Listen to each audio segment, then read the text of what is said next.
We're gonna walk you through the game rules, and we'll also tell you how to play on your computer. Well, not quite like that.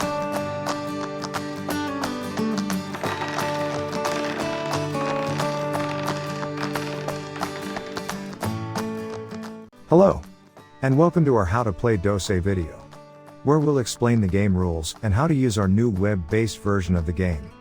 So, let's get into it. You'll find timestamps in the video description. Okay, now, what is DOSE, and what do you do with it? Well, it's an abstract strategy game, in which players take turns placing their dice, trying to make a line of 4 dice that add up to 12.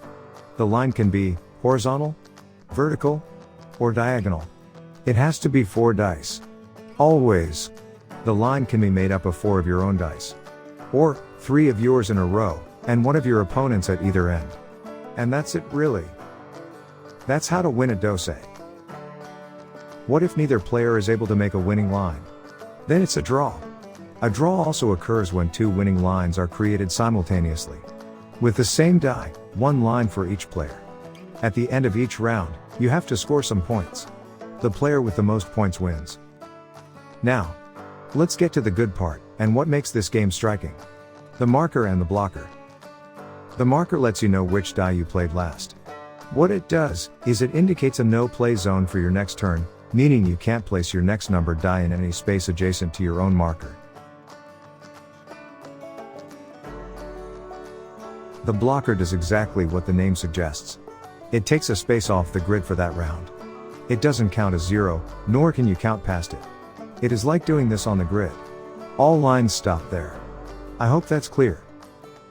The blocker does not care where the marker is, you can place it in absolutely any unoccupied space you want to.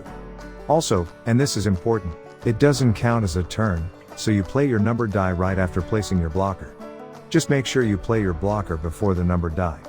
That's because your turn is over the instant you place your numbered die. Oh. And you can only use your blocker once per round, so don't just waste it. And that's it for the gameplay rules. It's very simple, but very deep and brainy, which, honestly, you won't notice until you actually play it. So, go give it a shot. Now, let's talk about the online version. This is what the game looks like on the website. There's the grid. The numbered dice for each player. The number of dice you have remaining.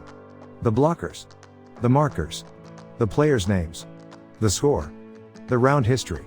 The turn indicator. And the in-game menu. With the rules out of the way, let's take a look at what our web-based version looks like, and how you can get into the game.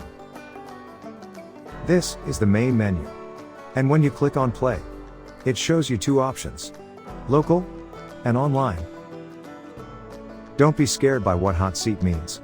It just means that both players play on the same device. Like a PC or cell phone.